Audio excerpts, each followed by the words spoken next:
Hello friend, स्वागत है आपका हमारे यूट्यूब चैनल एवी क्लासेस में।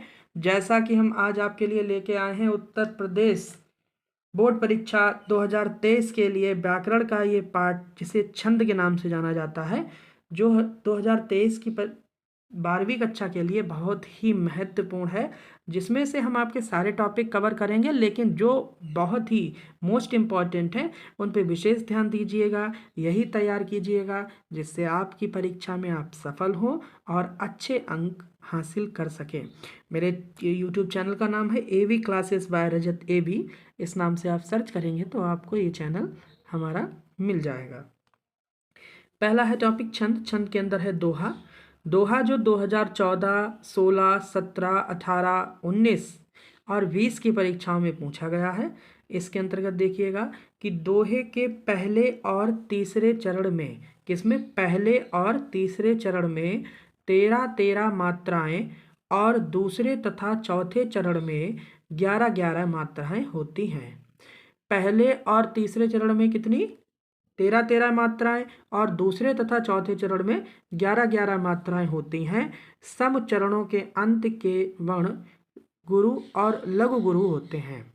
जैसे कि इसका एक उदाहरण देखें, और उदाहरण दोस्तों आपको याद करना होगा, क्योंकि उदाहरण जो है आप लिखेंगे तभी आपको अच्छे अंक हासिल होंगे। जैसे मेरी भव बाधा हरो राधा नागरि सोए, जा तनु की छाई परय श्याम हरित दुति होई। मात्राएं कैसे चढ़ाते हैं? ये इस टाइप में, ये 2 मात्राओं का सूचक है और ये 1 मात्राओं का सूचक है। अगर आपकी मात्रा बड़ी लगी है तो आपको 2 मात्राएं चढ़ानी होगी। अगर आपकी मात्रा छोटी लगी है या सिंगल एक ही केवल अक्षर बना हुआ है तो आपको 1 मात्रा लगानी होगी। उदाहरण भी हम आपके लिए बहुत ही साधारण से लेके आए हैं, जो आपको अच्छे से याद हो सके। यानी एक बार और उदाहरण देखें। मेरी भव बाधा हरो राधा नागर सोए, जा तन की छाई परय श्याम हरित दुति होई। अगले पे हम चलेंगे चौपाई। चौपाई को यूपी बोर्ड परीक्षा 12वीं कक्षा के लिए 2014, 15, 16, 17, 18 और 19 में पूछा गया है। जिसमें क्या है, चौपाई में 4 चरण होते हैं। कितने चरण होते हैं? 4 चरण होते हैं। इसके प्रत्येक चरण में 16 मात्राएं तथा अंत में 2 गुरु वर्ण होते हैं। यानी 4 चरण होते हैं चौपाई में। चौपाई का अर्थ ही है 4, चौपाई यानी 4 हो, यही लाइनें चौपाई। ठीक है, चौ यानी 4 लाइनें हो, जिसमें 16-16 मात्राएं प्रत्येक चरण में होती हैं। 4 चरण होते हैं इसके और प्रत्येक चरण में 16-16 मात्राएं होती हैं। जैसे हम उदाहरण आपके लिए देखिए लेके आए हैं, सरल सा उदाहरण। जय हनुमान ज्ञान गुण सागर, जय कपीस तिहु लोक उजागर, राम दूत अतुलित बल धामा, अंजनी पुत्र पवन सुत नामा। ये जो है ये आपका एक उदाहरण हो गया इसका। अब चलते हैं हम अगले की ओर। ये देखिएगा, अब इसमें है सोरठा। तीसरे नंबर पे हमारा क्या है? सोरठा, जो 2014, 15, 16, 17, 18, 19 और 20 की परीक्षा में पूछा गया है। इसमें देखिए क्या होता है। जिस छंद के पहले और तीसरे चरण में 11 तथा दूसरे और चौथे चरण में 13 मात्राएं होती हैं। पहले और तीसरे चरण में कितनी मात्राएं होती हैं? 11 मात्राएं होती हैं। तथा दूसरे और चौथे चरण में 13 मात्राएं होती हैं। उसे क्या कहते हैं? सोरठा कहते हैं। क्या कहते हैं? सोरठा के नाम से जाना जाता है। इसका उदाहरण देखते हैं हम लोग। जेहि सुमिरत सिंध होई, गणनायक कविवर बदन, करहूँ अनुग्रह सोई, बुद्धि राशि शुभ गुण सदन। यानी ये आप इसका उदाहरण लिखेंगे, ये परिभाषा देंगे, तो ऐसे ही लिखना होगा आपको बोर्ड परीक्षा में।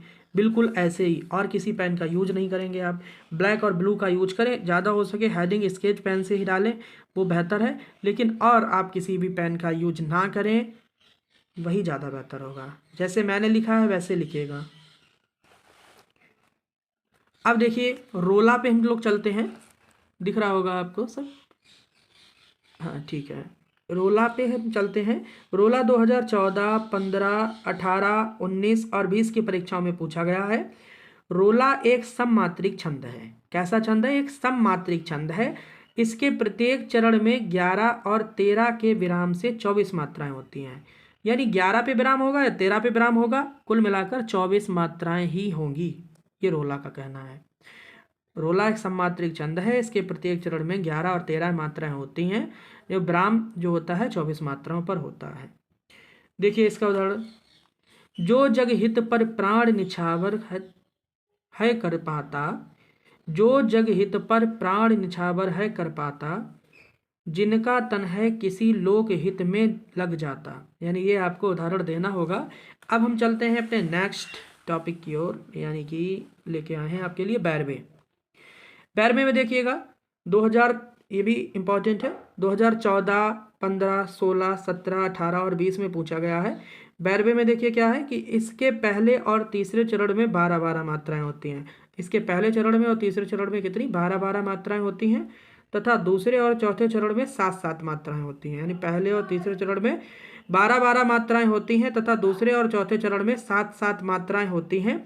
यानी देखिए उदाहरण इसका, अभद शिला का उर पर था गुरुभार, अभद शिला का उर पर था गुरुभार, तिल तिल काट रही थी दृग जलधार। यानी ये आपको परिभाषा देनी है इसकी, ये उदाहरण देना है आपका, ये हो जाएगा कंप्लीट। अब देखिएगा हम बात करते हैं हरिगीतिका की।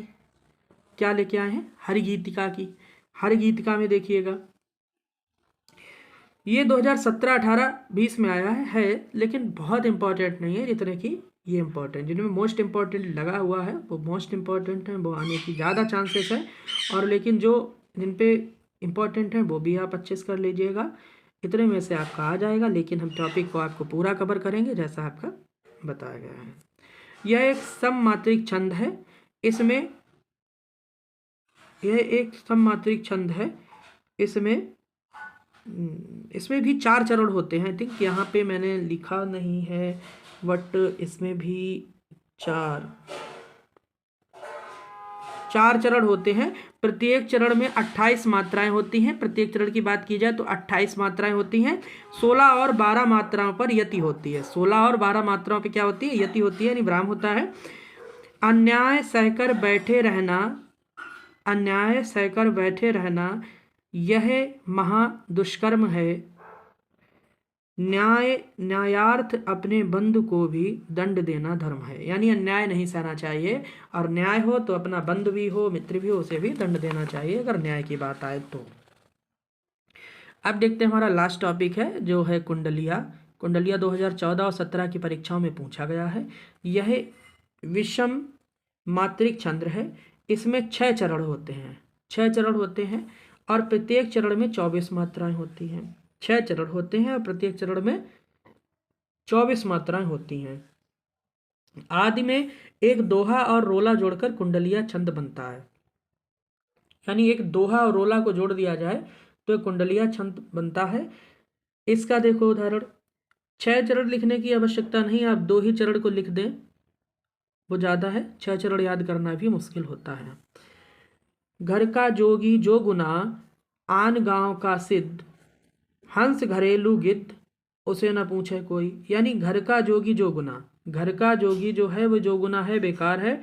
आन गांव का सिद्ध, अगर आन गांव किसी और गांव में जाएगा तो वह सिद्ध कहलाएगा। ऐसे ही हंस घरेलू गिद्ध, हंस चाहे जितना भी घर में भाई गिद्ध के समान ही होगा, उसे न पूछे कोई, उसे कोई भी नहीं पूछता है। तो दोस्त तो ये इसको चैनल को लाइक करें, सब्सक्राइब करें, शेयर करना ना भूलें, अपने कमेंट्स करते रहें, और वीडियो पाने के लिए हमारे चैनल को सब्सक्राइब करें, बेल आइकन पर प्रेस करें। हम बहुत जल्द ही आपके लिए और भी वीडियो लेके आएंगे। Thank you for watching this video.